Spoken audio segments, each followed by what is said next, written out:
G'day, I'm Ross Cameron, the President of the New South Wales Liberal Democrats. Today I'm joined by the Liberal Democrats' #1 lead candidate for the upper house in the New South Wales Parliament, the state election coming on the 25th of March 2023. John Ruddick, welcome. Thank you. And our purpose today is to present the rational case for a traditional Liberal Party voter to vote Liberal Democrat. John Ruddick, what's the argument? Okay, so the Liberal Party has been, on balance, in its history, a good political party. It was put together in the 1940s. It was a party whose policy platform, which is still in place today, was all about liberty, individual freedom, small government, and a thriving free enterprise sector. So that's their principles. And for most of their history, they have adhered to those principles. Only a generation ago, we had reformists like John Howard, Peter Costello, Nick Greiner in New South Wales, Jeff Kennett, Richard Court. These were people that really got in there and fought the ideological battle. These are the people that wanted to sort of reduce the size of the government. And they were prepared to have put up with bad polls for a while to fight for principle. Now that has all gone. We've now got Liberal Party leaders out there who only care about one thing, Ross, and that's winning the next election. Now all politicians care about that to some extent, but it's become a party dominated by careerists. So you would say there is a divide between the average rank and file member of the Liberal Party and the actual representation which is being spat out at the end of a lobbyist and factionally brokered deal. Well, there is a massive divide. The average Liberal Party branch member is a good person. They've got good values, they want good government. And the Liberal Party voters are the same.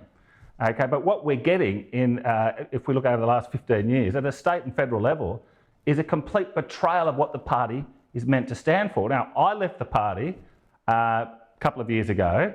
There was three things that happened, and I thought to myself, the party is bankrupt, philosophically bankrupt, and it can't recover from here.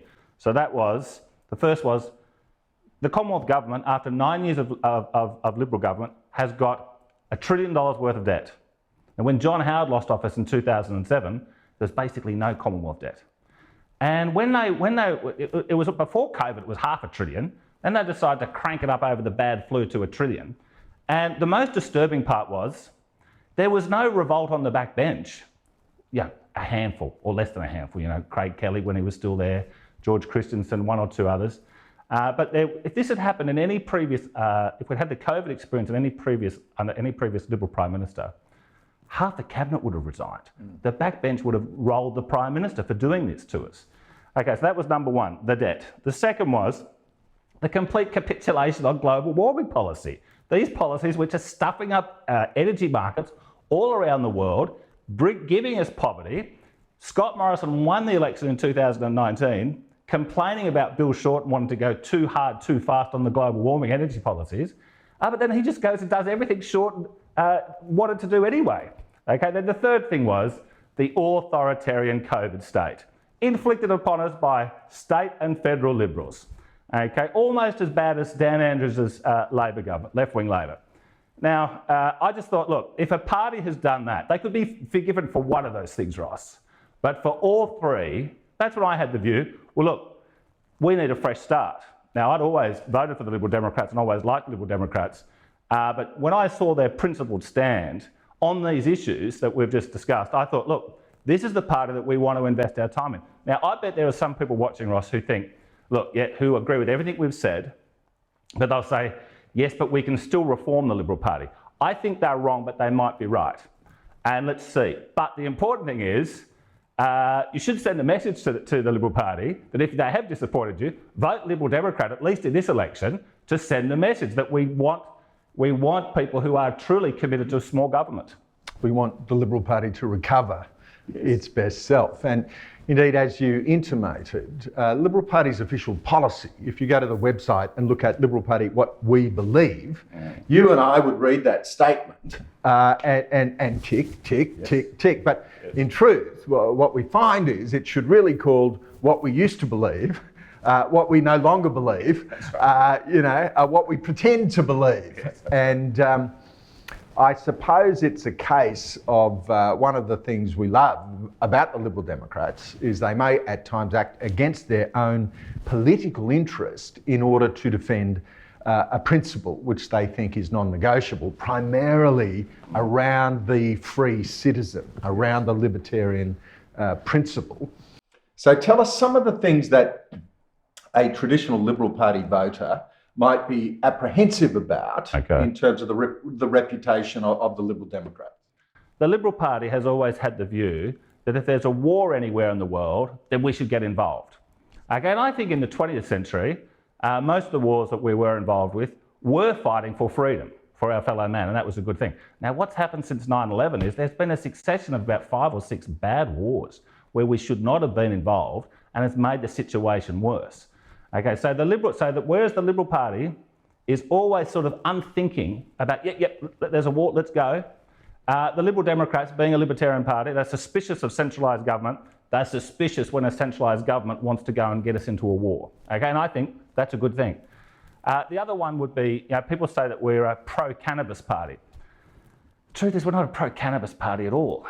We don't want the state to get involved with telling free citizens, adult free citizens, that they can make a choice about whether they want to consume cannabis.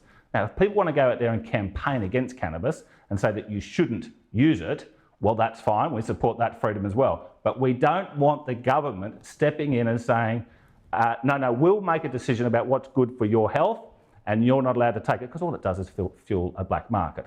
And I think cannabis legalisation is falling like dominoes all around the world, and I think the Liberal Democrats are right on that. I would say that one of the problems of the New South Wales division of the Liberal Party and of the sort of Baird, Berejiklian, Perrottet government is that the organism is hopelessly confused. It does not actually understand what it believes. And at the cabinet level, it's basically a push me, pull you between Matt Kean and Dom Perrottet. And Matt Kean's policy is just to wave through every daft idea of the green left industrial machine. And Perrottet's natural private instincts are to resist, but he's kind of having a bet each way. I assume the Liberals are going to lose in the lower house. I think they deserve to lose. But in what we are seeing is that these so-called conservatives, so-called Liberal, they get into power and they flip sides from the citizen, from the members of their own party, and they join the state against the citizens. What do you say about the character of this Liberal national government? Look, I'll tell you the thing that's really transformed the Liberal Party around the country, and just in the last generation, is that the age of people getting into Parliament has reduced a lot. This is typically, there's lots of exceptions, but typically this is a career trajectory to get into Parliament for the Liberal Party. So you become you join your Liberal club at university, you join the Young Liberals, you become a staffer, you become a lobbyist, you win a pre-selection.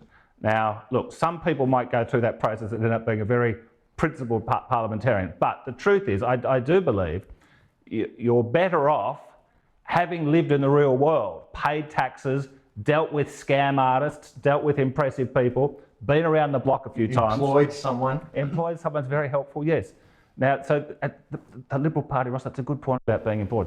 Robert Menzies' party at the beginning was all about the small business owner.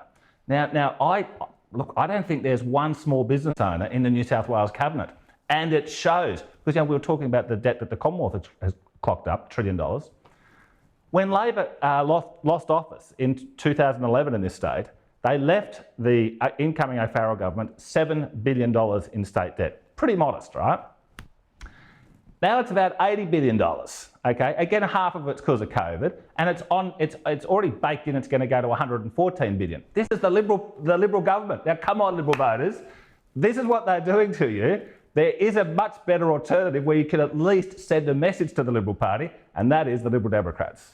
Well, ladies and gentlemen, those of you perhaps traditional Liberal voters, uncomfortable, anxious, undecided about this election, we just want to say you'd be very, very welcome in the Liberal Democrats. We encourage you in the upper house to vote 1 John Ruddick. Good luck, mate. Good on you, Roscoe. Thanks, mate.